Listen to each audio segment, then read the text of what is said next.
अच्छा, तो हमारी बात चल रही थी डाइजेस्टिव सिस्टम पे। इससे पहले पार्ट 1 अपलोड कर दिया था। उस पे हमने देखा कि डाइजेस्टिव सिस्टम क्या होता है, ठीक है। हमने डिस्कस कर लिया था ओवरऑल, और उसको मतलब एक अच्छा ऐसे अंदाज में देखा था कि उसकी फिजियोलॉजी, एनाटॉमी और उसके आल डिस्क्रिप्शन हमने देखा था कि एंजाइम क्या होता है, कैसे काम करता है, और उसको हमने पार्ट 1 का नाम दिया था। अब यहाँ तक हमने कर लिया था कि डाइजेस्टिव सिस्टम में कौन कौन से प्रोसेस आते हैं, ठीक है। अब हम इस वीडियो में देखेंगे डाइजेस्टिव सिस्टम पार्ट 2 में कि हमारे पास एक डाइजेस्टिव सिस्टम का एक डायग्राम क्या है, ठीक है, ओवरऑल, और हम किस बेस पे किस तरह जो है स्टमक काम करता है, ठीक है। ओवरऑल इस चीज़ को देखेंगे। तो ये हमारा वीडियो नंबर 2 होगा, यानी हम बात कर रहे थे किस पे, डाइजेस्टिव सिस्टम, ठीक है। ये हमारा पार्ट 2 होगा। पार्ट 1 हमने अपलोड कर दिया था। अब जो है ना, इस वीडियो में हम क्या करेंगे, सबसे पहले एक डायग्राम बनाएंगे कि जो हमारे पास है डाइजेस्टिव सिस्टम वो किस तरह है, ठीक है। अगर मैं डायग्राम बना रहा हूँ तो आप ये समझ लें कि एलिमेंट्री कैनाल में बना रहूँगा, ठीक है। एलिमेंट्री कैनाल, एलिमेंट्री कैनाल एक ऐसा ट्यूब है, ठीक है, ऐसा ट्यूब है जो कि माउथ से लेकर एनस या एनल कैनाल तक जा पहुंचता है, ठीक है।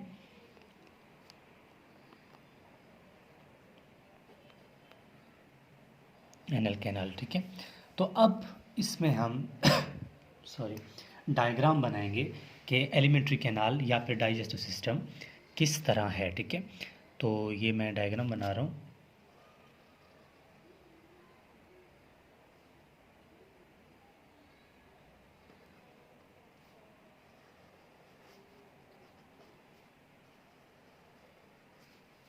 ठीक हो गया।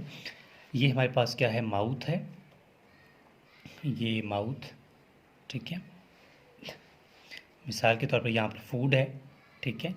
फूड खाया शख्स ने, माउथ है, माउथ के बाद क्या बनेगा, ये एसोफिगस, ठीक है। इसको देखेंगे, इसको मैं लेबल करूँगा तो सारे सब कुछ समझ आ जाएगा। ठीक हो गया।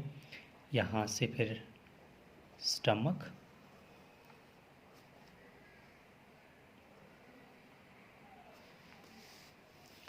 स्टमक के बाद यहाँ से फिर स्मॉल इंटेस्टाइन के बाद कुछ, स्मॉल इंटेस्टाइन तो अंदर आ जाता है इसमें, ये फिर इस तरह बनते बनते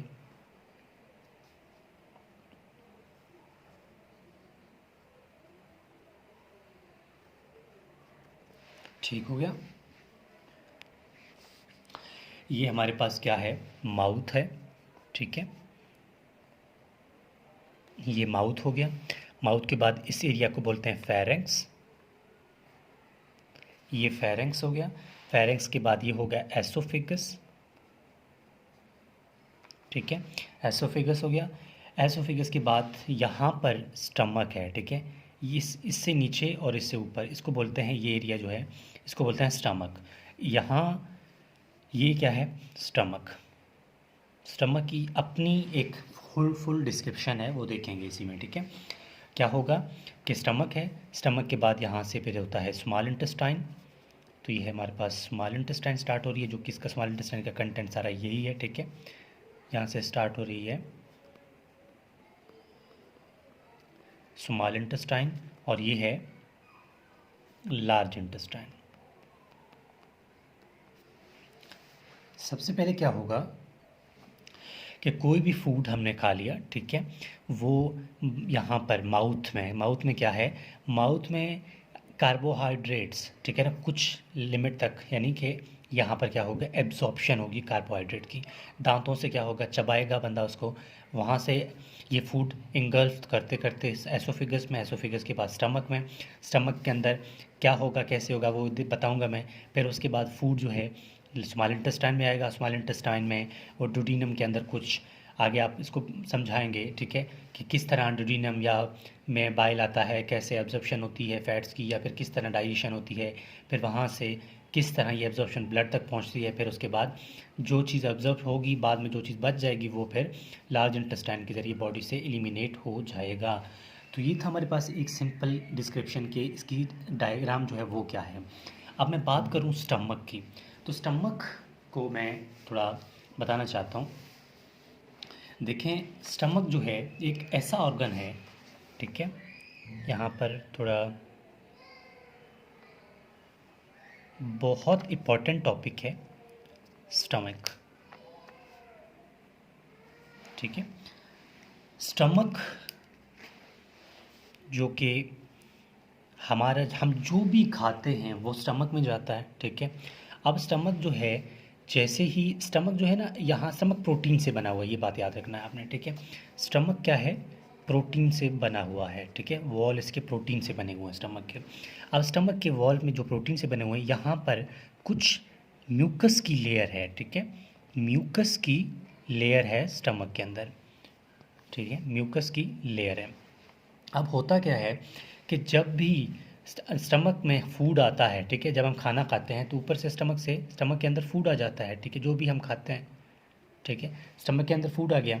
अब फूड यहाँ भर जाएगा खाने से, ठीक है। स्टमक जैसे ही खाने से भरेगा तो क्या होगा, इसको मैं सिंपल वे में बता रहा हूँ, कोई इतनी डीप डिस्कशन में नहीं जा रहा, ताकि आप कंफ्यूज ना हो।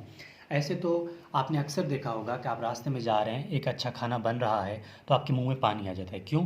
क्योंकि उस टाइम आपकी सलाइवरी ग्लैंड एक्टिवेट हो जाते हैं, आपकी ब्रेन मैसेज देता है सलाइवरी ग्लैंड्स को कि कुछ है, वो फिर एक्टिवेट हो जाते हैं, ठीक है। फिर वो सलाइवा स्टमक के अंदर चला जाता है। लेकिन होता क्या है, जब हम खाना खाते हैं, फूड आ रही होती है, तो स्टमक के वॉल जो है ना वो एक्सपेंड होना स्टार्ट हो जाते हैं, ठीक है, थोड़ा बढ़ना स्टार्ट हो जाते हैं कि जगह ज़्यादा हो, फूड जो आ रही है ना उसके लिए जगह ज़्यादा हो, तो स्टमक के बाद थोड़ा उभरना स्टार्ट हो जाता है। अब जैसे ही उभरना स्टार्ट हो जाएंगे तो स्टमक के अंदर जो फूड है, अब इसको डाइजेस्ट भी तो करना है ना, तो यहाँ पर स्टमक के अंदर होते हैं दो तरह के सेल। एक होता है पैराइटल सेल, ठीक है, पैराइटल सेल। एक होता है चीफ सेल, चीफ सेल। अब पैराइटल सेल और चीफ सेल में क्या फ़र्क है? जो पैराइटल सेल होते हैं ना वो HCl को सिक्रीट करते हैं, हाइड्रोक्लोरिक एसिड को सिक्रीट करते हैं, ठीक है।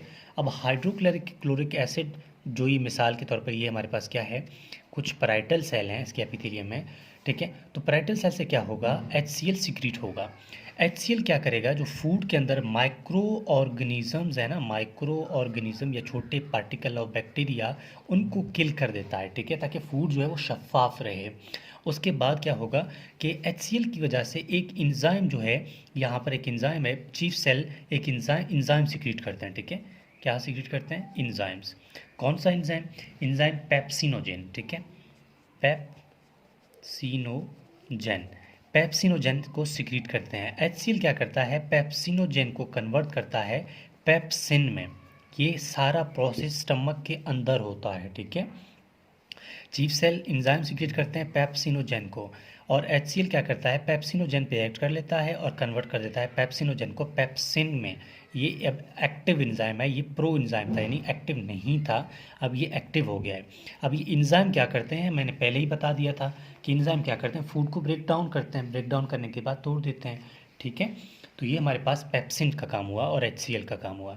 अब ये फूड एक तरह से क्या होगा, मतलब इस स्टमक में अगर थोड़ा मैं डीप चला जाऊं तो इस स्टमक के अंदर एक तरह के और सेल भी हैं जिनको बोलते हैं काजल सेल, ठीक है, काजल सेल।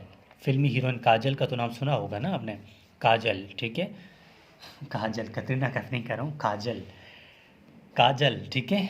काजल सेल जो है ना, काजल सेल क्या करते हैं, स्टमक में प्रेजेंट होते हैं काजल सेल। ये काजल सेल स्टमक में इसको दबाते हैं अक्सर इस तरह, ठीक है, इस तरह इसकी मूवमेंट करते हैं ताकि फूड जो स्टमक के अंदर है वो मिक्सअप हो जाए। मिक्सअप होने के बाद क्या होगा कि जो फूड है वो अच्छी तरह एब्जॉर्ब होगा, वो बॉडी से आकर अंदर बाहर, जो एक दफ़ा एब्जॉर्प्शन होगी अच्छी तरह, तो उसके बाद ये फूड ट्रांसपोर्ट किया जाता है स्मॉल इंटेस्टाइन की तरफ फॉर एब्जॉर्प्शन। ये तो ये बात हो गई। अब बाज़ औक़ात क्या होता है कि स्टमक जो है, स्टमक में अल्सर होता है, ठीक है। अल्सर का मतलब क्या है कि स्टमक है, ठीक है, अक्सर आपने लोगों को देखा होगा ना, वो कहते हैं कि मेरा मैदा ख़राब है, मेरा स्टमक ख़राब है। वजह क्या है उसका, ठीक है। अब ये स्टमक है, तो होता क्या है कि स्टमक में जो म्यूकस लेयर है यहाँ पे, ठीक है, HCl क्या करता है, प्रोटीन को HCl जो पैदा होता है वो प्रोटीन को डाइजेस्ट करता है। अब स्टमक के वाल भी तो प्रोटीन है, स्टमक के वाल को क्यों डाइजेस्ट नहीं करता? क्योंकि यहाँ पर एक म्यूकस की लेयर है। HCl जैसे ही यहाँ पर आएगा तो वो म्यूकस लेयर इसको क्रॉस करने नहीं देगा, इसलिए इसकी प्रोटीन को डाइजेस्ट नहीं करता। अब अल्सर के केस में या कोई पेशेंट कहता है कि मुझे स्टमक पेन है, तो वहाँ क्यों होता है? वहाँ ये म्यूकस लेयर थोड़ा डैमेज हो चुका होता है, ठीक है। डैमेज होने की वजह से ये HCl जो है ना, प्रोटीन के स्टमक वॉल को खा रहा होता है, इसीलिए हमें क्या होता है? स्टमक पेन होता है, ठीक है। इसलिए हमें स्टमक पेन हो जाता है। और स्टमक के पेन को ख़त्म करने के लिए फिर हम मेडिसिन की तरफ चले जाते हैं। अब मैं थोड़ा सा आपको बता दूं तो कौन सी मेडिसिन है, तो हम टैबलेट, ठीक है, टैबलेट ओमिपेराजोल की तरफ चले जाते हैं, टोके जो कि टैबलेट ओमिप्राजोल, ठीक है, उसकी तरफ चले जाते हैं, ताकि वो क्या करे, जो कि राइजिक के नाम से आता है, 40 mg या फिर 20 mg, ठीक है, 40 mg या 20 mg टैबलेट राइजिक के नाम से आता है। अब क्यों हम ये टैबलेट क्यों देते हैं? क्योंकि ये फिर क्या करता है, इस HCl की प्रोडक्शन को रोकता है, ठीक है। इसकी प्रोडक्शन को ही नहीं रोकेगा तो हमारा स्टमक वॉल डैमेज ही नहीं होगा, इसीलिए फिर हम इस टैबलेट की तरफ जाते हैं। ये फिर फार्माकोलॉजिकल पॉइंट है, थोड़ा डीप पॉइंट है। आपका काम सिर्फ यहाँ तक था जो मैंने आपको बता दिया। तो ये था हमारे पास डाइजेस्टिव सिस्टम, और ये मेरा व्हाट्सएप कॉन्टैक्ट नंबर है। आप में से किसी भी स्टूडेंट को किसी भी टॉपिक में मसला आ रहा हो तो आप लोग बाय व्हाट्सएप टेक्स्ट कर सकते हैं, ताकि हम आपके लिए वो वीडियो अपलोड कर दें। तो ये पार्ट 2 था, और इससे पहले हमने पार्ट 1 अपलोड कर दिया था डाइजेस्टिव सिस्टम के बारे में। तो होपफुली आपको टॉपिक की समझ आ गई होगी।